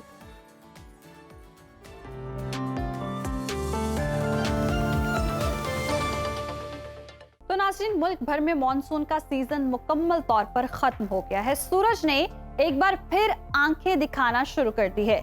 मुख्तलिफ अजला में टेम्परेचर बढ़ने लगा है। महकमा मौसमियात के मुताबिक आइंदा 24 घंटों के दौरान बेशतर इलाकों में मौसम गर्म और खुश्क रहने का इम्कान है। तो मुख्तलिफ शहरों में मौसम की क्या सूरत हाल है, आइए जानते हैं। और सबसे पहले बात करते हैं बुलंदोबाला पहाड़ों की सरजमीन गिलगित बल्तिस्तान की, जहां पर हम देख रहे हैं कि सूरज खूब चमकेगा। गिलगित में ज्यादा से ज्यादा दर्जा हरारत 27 और कम से कम 13 डिग्री रहने का इम्कान है। जबकि स्कर्दू की बात करें तो स्कर्दू में हम देख रहे हैं जी ज्यादा से ज्यादा टेम्परेचर 19 और कम से कम 9 डिग्री सेंटीग्रेड रहने का इम्कान है। महकमा मौसमियात के मुताबिक आइंदा 24 घंटों के दौरान गिलगित बल्तिस्तान में मौसम गर्म और खुश्क रहने की पेशगोई की गई है।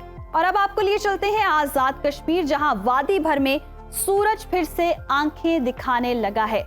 दारुल हुकूमत मुजफ्फराबाद में ज्यादा से ज्यादा दर्जा हरारत 33 और कम से कम 20 डिग्री रहने का इम्कान है। जबकि श्रीनगर में ज्यादा से ज्यादा पारा 29 और कम से कम 14 डिग्री रहने की तवक्को है। मौसम का हाल बताने वालों ने आइंदा 24 घंटों के दौरान बेशतर इलाकों में मौसम गर्म और खुश्क रहने की पेशगोई की है।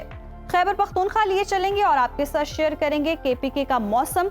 यहाँ पर जी बेशतर अजला में हम देख रहे हैं कि गर्मी है। और फूलों के शहर पेशावर की अगर हम बात करें तो यहाँ पर ज्यादा से ज्यादा दर्जा हरारत 37 और कम से कम 25 डिग्री रहने का इम्कान है। जबकि स्वात जिसको पाकिस्तान का जी स्विट्जरलैंड कहते हैं। यहाँ पर ज्यादा से ज्यादा पारा 28 और कम से कम 14 डिग्री रहने की तवक्को है। महकमा मौसमियात के मुताबिक आइंदा 24 घंटों के दौरान सूबे के बेशतर मैदानी इलाकों में मौसम गर्म और खुश्क रहने का इम्कान है। और अब नजर डाल लेते हैं 5 दरियाओं की सरजमीन पंजाब के मौसम पर, जहां बेशतर अजला में सूरज का राज बरकरार रहेगा। बागों के शहर लाहौर की बात करें तो यहाँ पर ज्यादा से ज्यादा दर्जा हरारत 36 और कम से कम 26 डिग्री रहने का इम्कान है, जबकि शहर इक्तदार इस्लामाबाद में ज्यादा से ज्यादा पारा जो है वो 36 और कम से कम 24 डिग्री रहने की तवक्को है। औलिया के शहर मुल्तान लिए चलेंगे जी आपको, यहाँ पर ज्यादा से ज्यादा टेम्परेचर 38 और कम से कम 26 डिग्री रहने का इम्कान है। मौसम का हाल बताने वालों ने आइंदा 24 घंटों के दौरान सूबे के बेशतर इलाकों में मौसम गर्म और खुश्क रहने की पेशगोई की है। और अब बात कर लेते हैं रकबे के लिहाज से सबसे बड़े सूबे बलोचिस्तान की। यहाँ पर बेशतर इज़्ला में मौसम गर्म और खुश्क रहेगा। सबसे ज्यादा टेम्परेचर नौकंडी में 42 डिग्री रिकॉर्ड किया गया है। फलों के शहर कोयटा में ज्यादा से ज्यादा दर्जा हरारत 34 और कम से कम 14 डिग्री रहने की तवक्को है। महकमा मौसमियात के मुताबिक आइंदा 24 घंटों के दौरान साहिली इलाकों में मतला जुज़वी अब्र आलूद रहने का इम्कान है। और नाज़रीन, हमेशा की तरह आपके साथ आखिर में शेयर करते हैं सुबह सिंध का मौसम। यहाँ पर बेशतर इलाकों में सूरज खूब आंखें दिखाएगा और गर्मी का राज बरकरार रहेगा। शहर कायद कराची की अगर हम बात करें तो यहाँ पर ज्यादा से ज्यादा टेम्परेचर 32 और कम से कम 26 डिग्री रहने का इम्कान है, जबकि हैदराबाद में ज्यादा से ज्यादा पारा 34 और कम से कम 26 डिग्री रहने की तवक्को है। मौसम का हाल बताने वालों ने आइंदा 24 घंटों के दौरान साहिली इलाकों में मतला जुज़वी अब्र आलूद रहने की पेशगोई की है।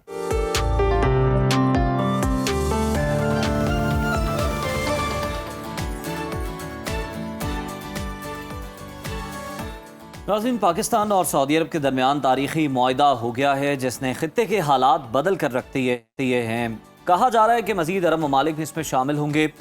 राना सनाउल्लाह का कहना है कि जब सऊदी अरब की मईशत और पाकिस्तान की अस्करी ताकत एक साथ आती हैं तो दुनिया उन्हें सुपर पावर कहती है। उन्होंने भारत को खबरदार करते हुए कहा कि अभी भी वक्त है, सोच ले भारत के बातचीत करना चाहता है या फिर मजीद रुस्वाई। और इसके साथ साथ जी वज़ीर आज़म शहबाज शरीफ ने भारत को एक बार फिर मुज़ाकरात की दावत दी है। उन्होंने कहा है कि जंग का वक्त गुजर चुका है, अब कश्मीर समेत तमाम मसाइल जो हैं वो पुरअमन तरीके से हल होने चाहिए।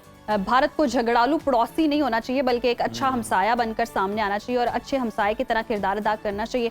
उधर हम देख रहे हैं कि अमेरिका ने मोदी सरकार को एक और झटका दे दिया है।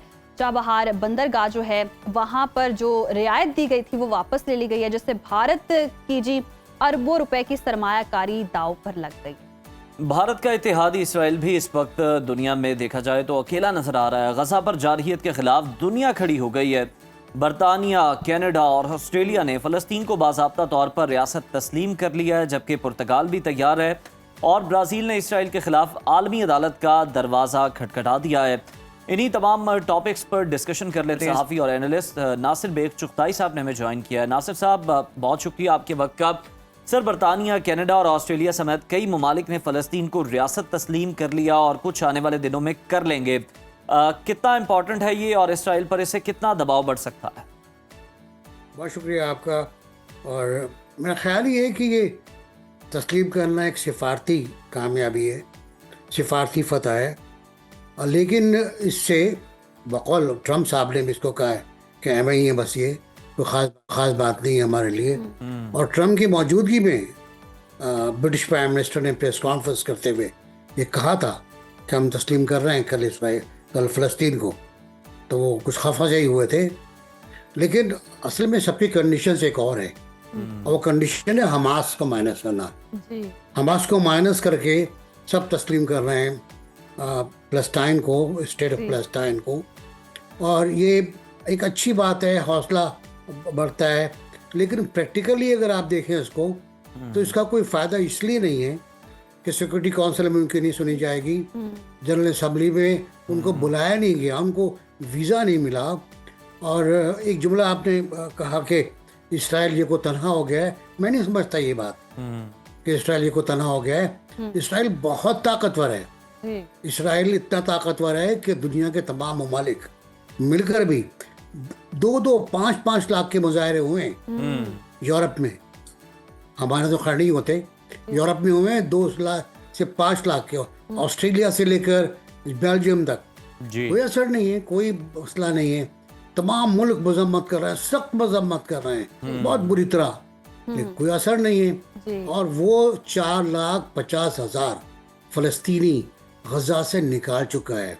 वो जो उसका मंसूबा था कि फ़लस्तीनियों को निकालो यहाँ से, उस पर अमल शुरू हो गया है। उसकी ज़मीनी फ़ौज, जंगी दस्ते, टैंक गजा में दाखिल हो चुके हैं, गजा सिटी में दाखिल हो चुके हैं। रोज़ बमबारी कर रहा है, रोज़ 100-200 मार रहा है। वो तना नहीं है, वो अपनी ज़ात में अंजुमन है, लगा हुआ है वो, और कोई उसका हाथ रोकने वाला नहीं है। ना बेशक नासिर इस्लामी साहब, मुल्कों आपने में बिल्कुल दुरुस्त ना फरमाया, वो रहता है। तनहा नहीं है, लेकिन उसके खिलाफ आप देख रहे हैं कि इकट्ठ तो हो रहा है, जो अरब ममालिक हैं वो इकट्ठे हो रहे हैं। क्या ये चीज़ भी दबाव नहीं डाल सकती? हाँ, फ़लस्तीन को तस्लीम करने वाला अमल तो पहला नहीं है, उससे पहले भी हम देख रहे थे कि बहुत से ममालिक तस्लीम कर चुके हैं, लेकिन उसके बावजूद कुछ नज़र नहीं आ रहा था। तो करारदादों, कमेटियों, तस्लीम करने या इजलास बुलाने, इसके आगे कोई हिकमत अमली अपनाने की ज़रूरत पड़ेगी? नहीं, वहाँ मेरा ख्याल है, सॉरी जी जी मैं डिसपॉइंट आपको नहीं करना चाहता, ना खुद होना चाहता हूँ। मैं भी बहुत पुरुद रहता हूँ आमतौर से, लेकिन मैं तो इसको कब से देख रहा हूँ। अगर मैं हिस्ट्री में चले जाऊँ तो 48 फर्स्ट नकूबा, जब पहली बार फ़लस्तीनियों का कत्लेआम हुआ इसराइल को बनाने के लिए, तब भी किसी ने हाथ नहीं रोका। मिस्र ने जंग लड़ी, पाकिस्तान ने अपने पायलट भेजे। कैन यू इमेजिन जी कि पाकिस्तान ने अपने पायलट भेजे जिन्होंने इजरायली एयरफोर्स के खिलाफ जंग में हिस्सा लिया, उनके जहाज गिराए।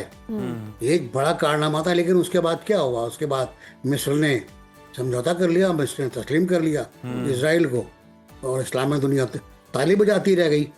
तो अभी भी सूरत हाल यही है कि कोई इकट्ठ, किसी किस्म का इकट्ठ, कोई OIC, कोई देखें, अब फ्रांस वाले होस्ट कर रहे हैं कॉन्फ्रेंस और पैलेस्टाइन, वो भी मेरा ख्याल है कि वो असर नहीं डाल पाएगी जब तक ज़बरदस्ती के तहत, जब तक ताकत के साथ। देखिए, पाकिस्तान ने साबित किया ना कि ताकत ही अमन का एक रास्ता है। जी आप ताकत इस्तेमाल करें, इंडिया सही। चुपचाप होकर बैठ गया है, बिल्कुल कोने में बैठा हुआ है। जी तो आप ताकत इस्तेमाल करें। 15 मुल्क हैं इस्लामी मुल्क, वो मिलके चले, कहीं अटैक ना करें। मैं कहता हूँ जी जी वो गजा पे ही अपना कंट्रोल हासिल कर लें, उस गजा को नॉर्मल कर लें और कुछ ना करें।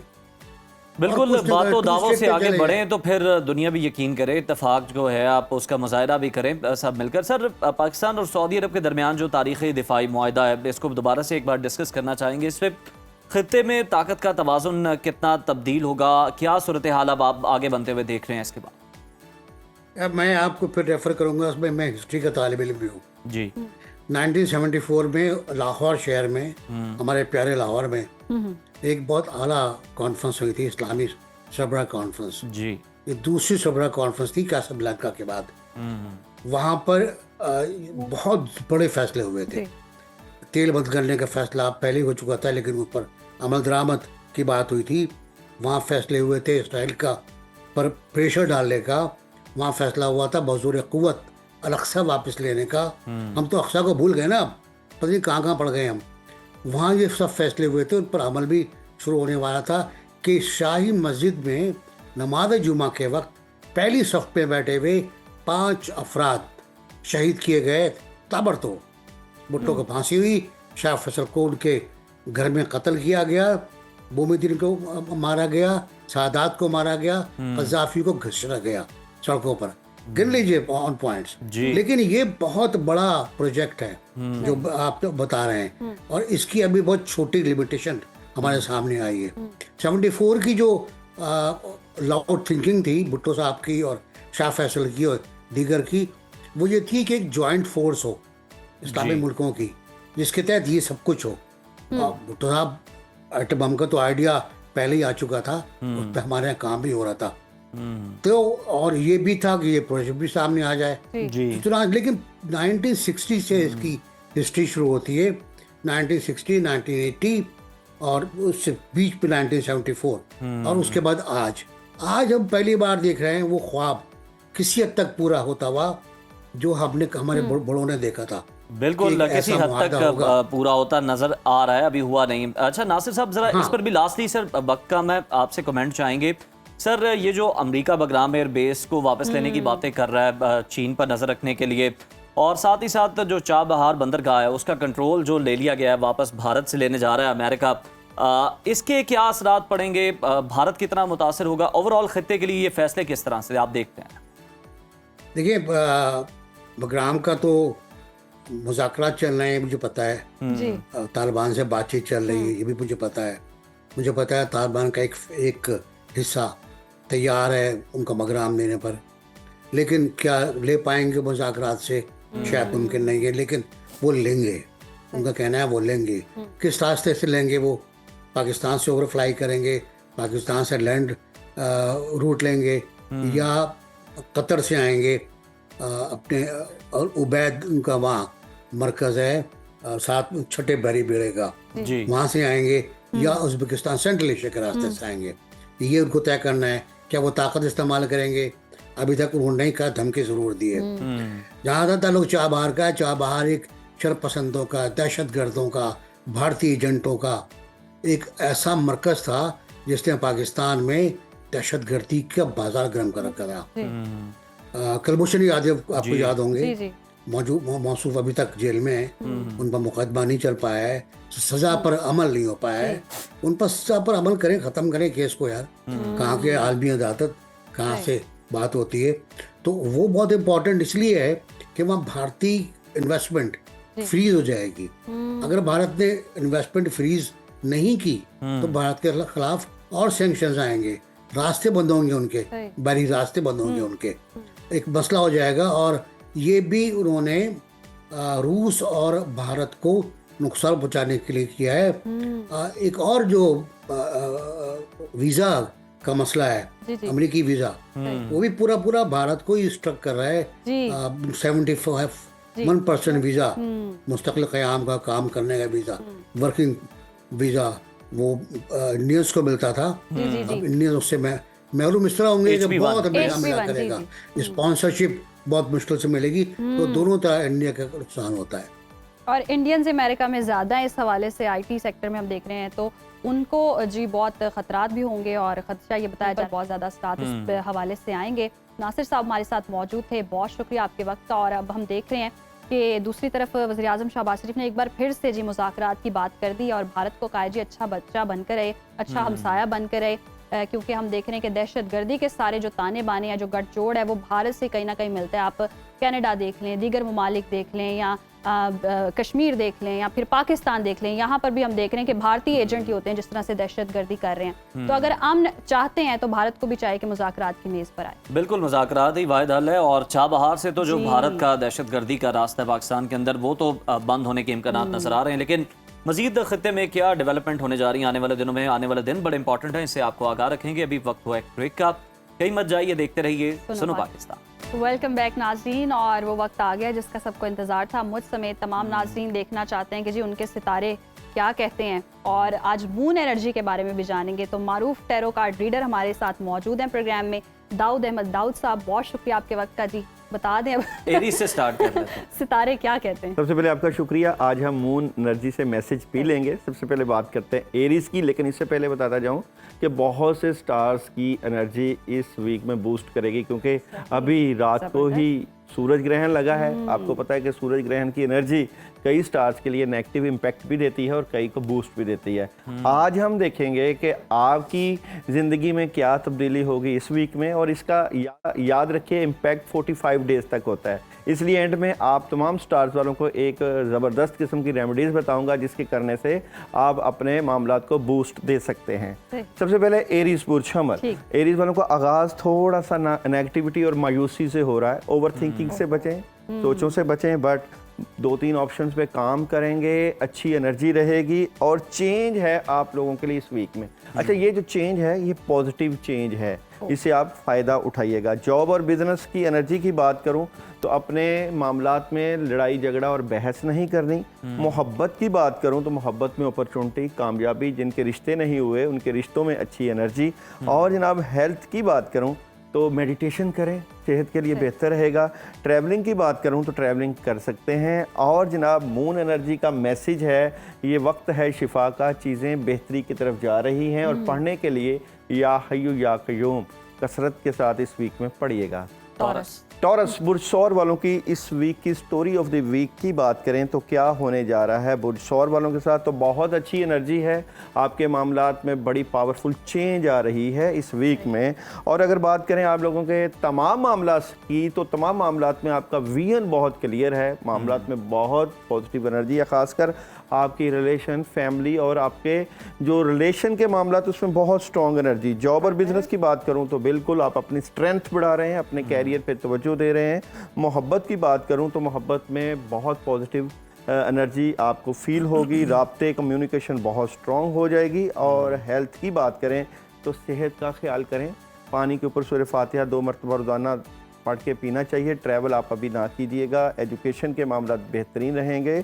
पढ़ने के लिए या जल जलाली वाली कराम। और मून एनर्जी का मैसेज है, आप और आपके अजीज़ महफूज हैं। जेमिनी वालों की इस वीक की स्टोरी ऑफ द वीक की बात करें तो जेमिनी वाले क्या करने जा रहे हैं। बहुत से मामलात में बहुत पॉजिटिव एनर्जी फील करेंगे। माली मामलात हों, ज़ाहरी हों, रूहानी हों, बट किसी बात को आप दिल पर ले सकते हैं, डिसहार्ड नज़र आते हैं। और ये इस तरह का मामला हो सकता है कि आप कुछ बड़ा करना चाहते हैं लेकिन उसके लिए शायद हालात साजगार नहीं है। लेकिन ये एंड ऑफ द वीक में आपके हक में माहौल और हालात हो जाएंगे।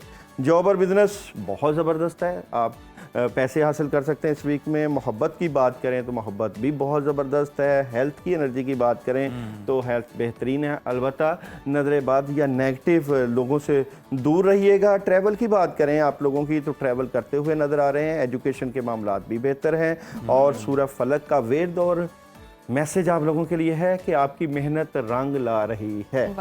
नेक्स्ट है जनाब मेरे पास कैंसर वालों की इस वीक की स्टोरी ऑफ द वीक की बात करते चले तो कैंसर वाले इस वीक में क्या करने जा रहे हैं। बहुत पॉजिटिव एनर्जी है। राब्ते बहुत ज़बरदस्त होंगे। आपका विजन बहुत क्लियर है इस वीक में और बड़ा करने की कोशिश में रहेंगे। और ये आपके मामलात में बहुत पॉजिटिव एनर्जी है। खासकर आपके रूहानी मामलात बहुत स्ट्रॉन्ग हैं इस वीक में। और थर्ड पार्टी सिचुएशन एंजॉय करेंगे। मैं समझता हूँ आपके लिए ये वीक बहुत कुछ करने के लिए आया है। जॉब और बिजनेस की बात करता चलूँ तो बहुत स्ट्रेट फॉरवर्ड फैसले हैं। जहाँ कहीं काम कर रहे हैं वहाँ आपने फैसला कर लिया है कि हमने कैसे मामला बेहतर करने हैं। मोहब्बत में एहतियात करनी है, वहाँ पे प्रॉब्लम हो सकती है। और हेल्थ आप थोड़ा सा सेहत का ख्याल करें, वॉक करें, घर से बाहर निकलें। ट्रैवल आप अभी ना करें। एजुकेशन के मामला बहुत ज़बरदस्त हैं। और पढ़ने के लिए ला हौला वला कुव्वता इल्ला बिल्लाह। और मून एनर्जी का मैसेज है, आगे खुशहाली है। लियो वालों की इस वीक की स्टोरी ऑफ द वीक की बात करते चलें तो माली मामला से मुतल्लिका कुछ चीज़ें आपको सेटल डाउन करना है। फजूल खर्ची से बचें। लेकिन याद रखिए इस वीक में आपको पैसों से मुतल्लिका पॉजिटिव एनर्जी मिलेगी क्योंकि यहाँ पे दी सन कार्ड मौजूद है। आपके मामला से अगर जॉब और बिजनेस की बात करें तो पैसे आएंगे, खुशी आएंगी, खैर व बरकत, नया काम शुरू कर सकते हैं। मोहब्बत की बात करें तो मोहब्बत में गिवन एंड टेक चलेगा। अच्छी एनर्जी है। हेल्थ की बात करें तो बेहतरीन सेहत नज़र आती है। ट्रैवल आप अभी ना कीजिएगा। एजुकेशन तलबा तलबात को अपना फोकस बेहतर करना चाहिए। और पढ़ने के लिए ला हौला वला कुव्वता इल्ला बिल्लाह। और मून एनर्जी मैसेज दे रही है कि आप अपने लिए भी वक्त निकालें, इत्मीनान रखें, रिलैक्स करें, फिर मामलात में और मदद आएगी। विर्गो वालों की इस वीक की स्टोरी ऑफ द वीक की बात करते चलें तो विर्गो वालों के पास इस वीक में कामों से मुतल्लिका बहुत सी पॉजिटिव एनर्जी है। आपके पास बहुत से काम हैं लेकिन सुस्त रवि से बचें। सुस्ती आपके कामों में रुकावट डाल सकती है क्योंकि बहुत कुछ करना है इस वीक में। बिकॉज आपके मामलात में पावरफुल चेंज है इस वीक में। खासकर सूर्य ग्रहण से मामला से मुतल्लिका बहुत, खासकर आपकी फैमिली से मुतल्लिका अच्छी पॉजिटिव चेंज थी। जॉब और बिजनेस बेहतरीन है। काम बढ़ेगा। मोहब्बत में इजाफा है। आप अपने सोलमेट से सुकून महसूस करेंगे। हेल्थ डिस्टर्ब है, उसका ख्याल करें। ट्रैवल आप कर सकते हैं। एजुकेशन ज़बरदस्त है। और पढ़ने के लिए आप लोग इस वीक में आयतल कुर्सी रोज़ाना 2 मरतबा। और मैसेज आप लोगों के लिए है कि अपने खौफ को ख़त्म करें और खौफ को ख़त्म करके ज़्यादा से ज़्यादा कामों में लगे रहें। लिब्रा वालों की इस वीक की स्टोरी ऑफ द वीक क्या होने जा रही है। अच्छा जी, लिब्रा वाले इस वीक में बहुत सॉलिड इन्फॉर्मेशन। आप अपनी फैमिली, खासकर माँ बाप और बड़ों से हेल्प लीजिएगा। पुराने काम ज़रूर होंगे क्योंकि अच्छी एनर्जी है। पुरसुकून तरीके से अपने मामलात को लेकर चलेंगे। लेकिन किसी भी चीज़ का प्रेशर मामलात ख़राब करता है। आपने अपने ऊपर प्रेशर नहीं लेना और बड़े स्मूथली कामों को लेकर चलना है। जॉब और बिजनेस मायूसी को निकालना है। और मोहब्बत की बात करें तो मोहब्बत में एहतियात है, भरोसा और एतबार बिल्कुल नहीं करना इस वीक में। हेल्थ बैलेंस करने की कोशिश करेंगे। ट्रैवल आप कर सकते हैं। एजुकेशन ज़बरदस्त है और पढ़ने के लिए आप लोग सूरह इखलास 11 टाइम। और मैसेज आप लोगों के लिए इस वीक में कोई भी चीज़ ऐसी नहीं है कि जो कि नामुमकिन हो, तो आप हर कुछ कर सकते हैं। स्कॉर्पियो वालों की इस वीक की स्टोरी ऑफ द वीक क्या होने जा रही है? बहुत अच्छी एनर्जी है, बड़ी पॉजिटिव एनर्जी है स्कॉर्पियो वालों के लिए। आपके मामलात में पॉजिटिव चेंज है, बड़ा अच्छा चेंज है। क्लैरिटी मिल जाएगी बिल्कुल। और पैसे, काम, हालात में बेहतरी। जॉब और बिजनेस जो मामला डले हैं उसकी प्लानिंग कीजिए। मोहब्बत की बात करें तो मोहब्बत में नेगेटिविटी को निकालिए क्योंकि टेंशन हो सकती है। हेल्थ, जिस्म पे बोझ, जिम्मेदारियां पड़ सकती हैं, थकावट हो सकती है। ट्रैवल फैसला कर सकते हैं ट्रैवलिंग का। एजुकेशन ज़बरदस्त है और पढ़ने के लिए सूरह फलक और मून एनर्जी का मैसेज है, अपना ध्यान ठीक करें। और जनाब नेक्स्ट है मेरे पास सजिटेरियस वालों की इस वीक की स्टोरी ऑफ द वीक क्या होने जा रही है। सजिटेरियस वाले इस वीक में पुराने कामों से मुतल्लिका पॉजिटिव चेंज, वो अच्छी एनर्जी है। गुस्सा कंट्रोल रखना है। अगर आपके मामला बेहतरीन चल रहे हैं तो उनको चलाएं और इस वीक में चेंज ना लाएं। अभी थोड़ा सा सी एंड वेट के ऊपर चलें। जॉब और बिजनेस बहुत अच्छा है, कामयाबी मिलेगी। मोहब्बत में भी क्लैरिटी, अच्छी एनर्जी है। और जनाब यहाँ पे हेल्थ भी बेहतरीन है। ट्रैवल आप लोग कर सकते हैं। एजुकेशन बेहतरीन है और पढ़ने के लिए आप लोगों के लिए इस वीक में सूरह इखलास 21 मरतबा अच्छी एनर्जी। और यहाँ पे मून एनर्जी का मैसेज है, रूहानियत और अमलियत में, यानी कि ज़ाहरी ज़िंदगी में और रूहानियत में तवाज़ुन रखिएगा। बिल्कुल ठीक, ये तो ज़रूरी है सबके लिए। कैप्रिकॉर्न वालों की इस वीक की स्टोरी ऑफ द वीक क्या होने जा रही है? अच्छा जी, कैप्रिकॉर्न वाले बहुत कुछ करने की बड़ी ज़बरदस्त प्लानिंग में है। एस ऑफ कप्स मौजूद है, अच्छी एनर्जी है। आप अपने मामलात को बेहतर करने के लिए फ़ाइट कर रहे हैं। फ़ाइट किस चीज़ की कर रहे हैं? चेंज चाहते हैं। आप चाहते हैं कि जो चल रहा है उसमें चेंज हो, और ये चेंज जो आप चाहते हैं इसके लिए आप बहुत स्ट्रेट फॉरवर्ड हो चुके हैं। और यहाँ पे बात करें आपकी प्लानिंग, इस वक्त में आने वाले वक्त की प्लानिंग चल रही है और इस प्लानिंग में आप बेहतरीन एनर्जी हासिल करेंगे। होना चाहिए इस तरह की एनर्जी। जॉब और बिजनेस पैसों की वजह से जारी बात है कि आप अपने माली मामलात को बेहतर करने के लिए ही प्लानिंग और चेंज लेकर आए हैं। मोहब्बत की बात करें तो बहुत अच्छी एनर्जी है। मोहब्बत, कोई अच्छी खबर मिल सकती है। हेल्थ बेहतरीन है। ट्रैवल आप लोग कर सकते हैं और एजुकेशन बेहतरीन है। एक्वेरियस वालों की इस वीक की स्टोरी ऑफ द वीक क्या होने जा रही है? एक्वेरियस वाले इस वीक में अपने कामों में लगे हुए नजर आते हैं। डिटर्मिनेशन है बहुत ज़बरदस्त और एक्वेरियस का ही कार्ड है। यहाँ पे गिवन एंड टेक और मसरूफ नजर आते हैं। जॉब और बिजनेस बेहतरीन है। मोहब्बत में चेंज है और हेल्थ बेहतरीन है। ट्रैवल अभी ना कीजिए। स्पाइसेस वालों की इस वीक की स्टोरी ऑफ द वीक की बात करें तो क्या होने जा रहा है? तो स्पाइसेस वाले इस वीक में एहतियात करिएगा और रुके हुए काम करने की प्लानिंग करिएगा, लेकिन मेडिटेशन ज़रूर करिएगा। जॉब और बिजनेस बेहतरीन, मोहब्बत में इजाफा, ट्रैवल कर सकते हैं। एजुकेशन ज़बरदस्त और पढ़ने के लिए ला हौला वला कुव्वता इल्ला बिल्लाह। और मून का मैसेज है, कोई मोहब्बत का सिलसिला शुरू हो सकता है। वाह वाह वाह। बहुत शुक्रिया दाऊद साहब, आपने बड़े कम वक्त में जो है वो सारे सितारों का हाल अहवाल जो है सब कुछ बता दिया है, अमलियात भी बता दी हैं जनाब। तो इसी के साथ ही प्रोग्राम में अब लेते हैं एक ब्रेक के बाद दोबारा मुलाकात होगी। Stay with us. Welcome back नाज़रीन। प्रोग्राम में जी अब सेहत के हवाले से बात करेंगे और एक ऐसी बीमारी की बात करेंगे जो बज़ाहिर तो बहुत मामूली सी दिखाई देती है, मगर जब अपना असर दिखाती है ना तो बहुत ज़्यादा पेनफुल होती है। हम बात करें जी गुर्दों की पथरी की और इसका हल क्या है, इसकी वजह क्या बनती है, ये आज हम जानेंगे। गुर्दे की पथरी दरअसल नमकियात और मादनियात के वो ज़रात होते हैं जो यूरिन में इनकी मिक़दार को बढ़ जाने के सबब जमना शुरू हो जाते हैं, जिसका ताल्लुक सिर्फ बीमारी से नहीं बल्कि हमारी रोज़मर्रा खुराक और पानी की मिक़दार से भी जुड़ा हुआ है। तो सवाल ये कि गुर्दे की पथरी क्यों बनती है, अलामात क्या हैं और हमारी ग़िज़ा किस हद तक इसकी ज़िम्मेदार है। इन तमाम चीज़ों पर डिस्कशन करने के लिए स्टूडियोज़ में हमें ज्वाइन किया है कंसल्टेंट फिजिशियन माहिर अमराज डॉक्टर इरफान अहमद साहब ने। डॉक्टर साहब खुश आमदीद कहेंगे आपको सबसे पहले प्रोग्राम में। सर ये बताइएगा कि गुर्दे की पथरी है क्या, बनती क्यों है और इब्तदाई इसकी आम अलामात क्या होती हैं। फर्दर हम इसको आगे चल के और डिस्कस करते हैं। गुर्दे की पथरी के हवाले से जो आपने पूछा है कि बनती क्यों है, इसमें डिफरेंट चीज़ें होती हैं। पहले तो मैं ये बता दूं कि गुर्दे की पथरी खुद 4-5 टाइप की होती है, जिसमें मोस्ट कॉमन हम कैल्शियम स्टोन्स कहते हैं, calcium oxalate and calcium phosphate stones. उसके अलावा कुछ दूसरे स्टोन्स होते हैं, स्टोवाइड स्टोन उन्हें कहते हैं, यूरिक एसिड स्टोन्स होते हैं, सिस्टीन स्टोन्स होते हैं। ये हमारी मुख्तलिफ जिस्म में बीमारियों की वजह से भी हो सकते हैं। यूरिन में बाज़ लोगों के यूरिन में कैल्शियम लेवल ज़्यादा होता है तो उसकी वजह से भी हो सकते हैं, डिफरेंट ड्रग्स की वजह से हो सकते हैं। इन्वायरमेंटल फैक्टर जो है ना वो रोल प्ले करते हैं, ख़ास तौर पे जैसे अगर हॉट इन्वायरमेंट में लोग काम कर रहे हैं तो उसमें पथरी बनने का अमल ज़्यादा होता है, पानी का इंटेक कम होता है उन लोगों में। उसके अलावा कुछ ड्रग्स ऐसी होती हैं जो पथरी कॉज करती है। आमतौर पे हमारे यहाँ डायरेटिक्स, पेशाब आवर जो दवाइयाँ दी जाती हैं वो भी पथरी उससे भी बन सकती है। और जहाँ तक आपका ये क्वेश्चन कि कौन सी ऐसी ग़िज़ाएँ हैं जिससे पथरी बन सकती है, तो उसमें हम वो बात करते हैं कि कैल्शियम ऑक्जेलेट अगर के स्टोन्स की बात की जाए तो ज़्यादातर हमारे यहाँ सब्ज़ पत्ते वाली सब्जियाँ जो हैं, पालक का बड़ा जिक्र होता है। पालक, साग, टमाटर, उसके अलावा हमारे यहाँ मीट जो है और चॉकलेट, बेकरी आइटम्स और चाय इटसेल्फ, ये जो है ना इससे पथरी का अमल बहुत ज़्यादा हो सकता है। अच्छा, चाय का इंटेक जिन लोगों में ज़्यादा होता है, नट्स, ख़ास तौर पे पीनट्स हैं। तो डॉक्टर साहब फिर खाएं क्या करिए सारे? आप हर चीज़ खा सकते हैं लेकिन मॉडरेट अमाउंट में, इवन ड्राई फ्रूट्स। और जो ख़ास तौर पे मैं जो जिक्र करना चाहूँगा, जिन लोग पथरी बनने का अमल उन लोगों में ज़्यादा होता है जिनका सॉल्ट इंटेक बहुत ज़्यादा होता है, या उनमें मीट, एनिमल प्रोटीन का इंटेक बहुत ज़्यादा होता है।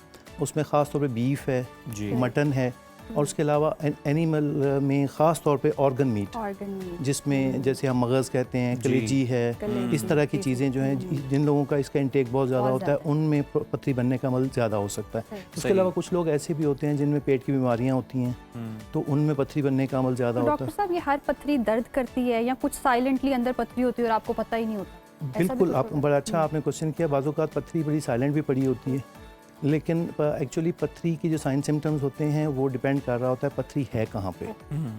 हाँ, अगर गुर्दे में पथरी है तो आमतौर पे कमर के इस हिस्से में, फ्लैंक एरिया में पेन कॉज करती है।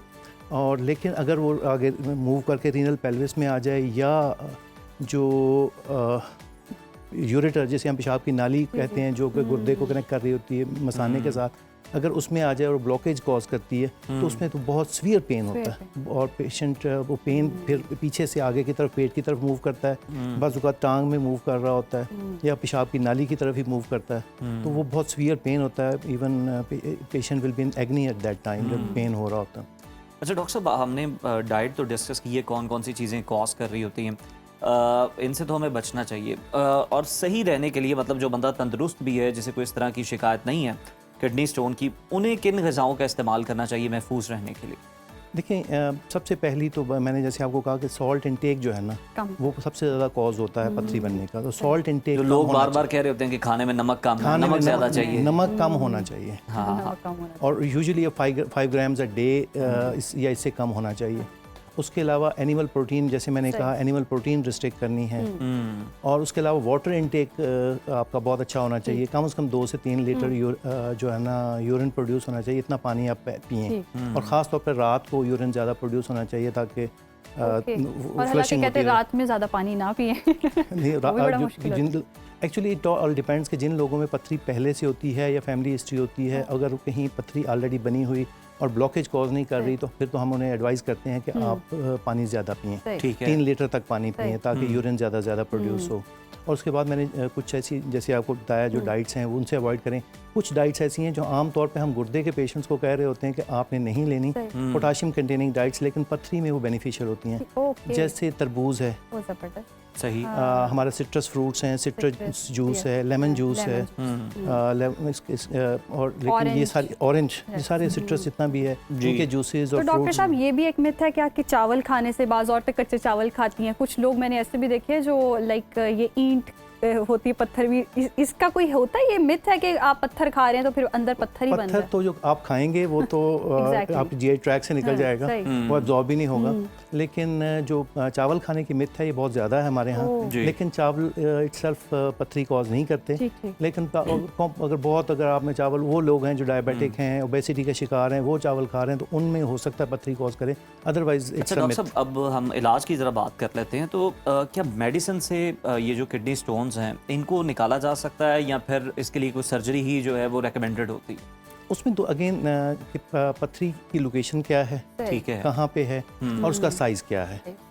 जो गुर्दे के अंदर पथरी है, अगर गुर्दे के ऊपर के पार्ट्स में है और या उसका साइज़ 5 मिलीमीटर से कम है, तो ऐसी पथरी दवाओं के साथ निकल सकती है। ठीक है। और हम उसको ट्रायल देते हैं यूजुअली मेडिसिन का। और इवन जो यूरेटर में भी है, अगर बहुत ज़्यादा पेन कॉज नहीं कर रही तो हम उन्हें मेडिसिन के ट्रायल देते हैं कि मेडिसिन के थ्रू निकल जाए। लेकिन जो पथरियाँ बड़ी होती हैं या यूरेटर में या उस जगह पे होती हैं जहाँ वो ऑब्स्ट्रक्शन कॉज करती हैं, फिर साइन सिम्टम बहुत ज़्यादा कॉज करते हैं, तो अगेन ऐसी पथरी के लिए फिर हम डिपेंड कर रहा था पथरी की वही कि डेंसिटी कितनी है और उस पर फिर या तो रेडिएशंस जिसे हम लिथोट्रिप्सी कहते हैं उसके थ्रू पथरी को ब्रेक डाउन किया जाए, या उसके बाद फिर मिनिमल इन्वेसिव सर्जरीज बहुत ज़्यादा आ गई हैं तो उसमें ब्रेक डाउन करके निकाल दी जाती है पथरी। अच्छा डॉक्टर साहब, इसके इफेक्टिव ज़्यादा कौन है? बच्चों में भी क्या ये है? बच्चों में यूजुअली अगर बच्चों में हो रही है, यंग एज में हुई है, तो then you have to work for metabolic disorders. Usually फिर उस वक्त देखना पड़ेगा कि उनमें मेटाबॉलिक डिसऑर्डर्स तो नहीं है, फिर उनकी लंबी चौड़ी इन्वेस्टिगेशंस हैं, प्राइमरी हाइपरऑक्सिलूरिया तो नहीं है, तो अगर इस तरह का है तो किडनी फेलियर का बाइस बनेगा इन द लॉन्ग रन। और ये जो जंक फूड हम खाते हैं ये भी इफेक्ट करता है? मैंने आपको जैसे कहा, एक तो हाई सॉल्ट डाइट होती है और फिर ओबेसिटी कॉज करता है, तो वो तो लाजमी बात है, पथरी कॉज करता है। अच्छा, फिजिकल एक्टिविटी का कम होना, ज़्यादा बैठे रहना, ये भी कोई इसमें ऐड ऑन करता है? इसकी वजह से भी कोई पथरी होती है? ओबेसिटी इटसेल्फ, ओबेसिटी इटसेल्फ, अगर आप एक तो फ्लूइड इनटेक अच्छा रखें और आपका जो वेट गेन ना हो और वेट एक्सरसाइजेज वगैरह करें तो डेफिनेटली इट विल हेल्प। अच्छा डॉक्टर साहब, इंस्टेंट जो पेन, मतलब एकदम बहुत ज़्यादा पेन होती है, तो इंस्टेंटली हम क्या इलाज कर सकते हैं? क्योंकि हॉस्पिटल जाते हैं अगर देर हो गई है तो वो फिर मरीज़ क्या? यूजुअली इसको डायग्नोस होना चाहिए कि पथरी है, सपोज के ही का पेन है। अगर है तो उसके लिए पेन किलर यूजुअली दिए जाते हैं। आमतौर पर लोग पेन किलर लॉन्गर रन में वो भी बहुत अच्छे नहीं होते और किडनी फेलियर का बाइस बनते हैं, तो इस तरह के पेन किलर लिए जा सकते हैं जो यूजुअली सेफ हैं। इसमें पैनाडोल है या इसके साथ कुछ और कंपाउंड्स आते हैं जो सेफ होते हैं, तो वो लिए जा सकते हैं। और सिर्फ ऑपरेशन ही क्या इसका हल है या फिर आप मेडिसिन से भी कुछ? जैसे मैंने आपको बताया कि जो पथरियाँ छोटी होती हैं और उसकी लोकेशन अगर ऐसी हो कि निकल सकती हैं, तो वो तो हम मेडिसिन से ट्रायल देते हैं और मेडिसिन से निकल जाती है। लेकिन अगर बड़ी हो और पेन बहुत ज़्यादा कॉज कर रही है तो उस सूरत में अच्छा, होम्योपैथिक की भी लोग बहुत ज़्यादा हम देखते हैं तशहीर हो रही होती है, उसके भी बहुत ज़्यादा दावे हैं और बगैर ऑपरेशन के हाँ लोग जो है उनको इस्तेमाल, उसके बारे में आपकी क्या राय है? वो चूँकि हमारा एरिया ऑफ एक्सपर्टीज नहीं है तो मैं उस बारे में कोई बात कह नहीं सकता डेफिनेटली। लेकिन कोई मुशाहिदे में तो आप क्या जी बिल्कुल, कोई ना कोई जो होम्योपैथिक वो बहुत पेशेंट्स आते हैं और आके ये बात कहते हैं कि हमने होम्योपैथिक में मेडिसिन ली हैं, उससे हमारी पथरी टूट गई, हमारी पथरी निकल गई, और बड़े इफेक्टिव वे में लोग कहते हैं, maybe it will be there.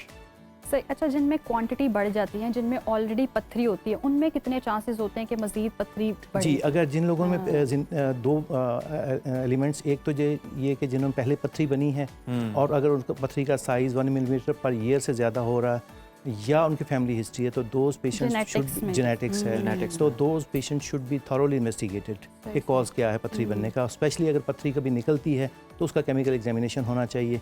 और उसके अलावा जो अगर पथरियाँ बन रही हैं तो उस पेशेंट के 24 आवर यूरिन हम कलेक्ट करते हैं और उसमें मुख्तलिफ केमिकल्स को देखते हैं यूरिन में कि ऐसे क्या केमिकल्स हैं जो यूरिन में ज़्यादा हैं जिसकी वजह से जो क्रिस्टल डिपॉजिट होते हैं किडनीज़ में और पथरियाँ बनती हैं उससे। सही, बिल्कुल ठीक है। बहुत शुक्रिया डॉक्टर साहब आपके वक्त का। और नाज़रीन, ये था हमारा आज का प्रोग्राम। उम्मीद है आपको पसंद आया होगा। इजाज़त दीजिए, कल दोबारा आपसे मुलाकात होगी। टिल देन, अल्लाह हाफ़िज़।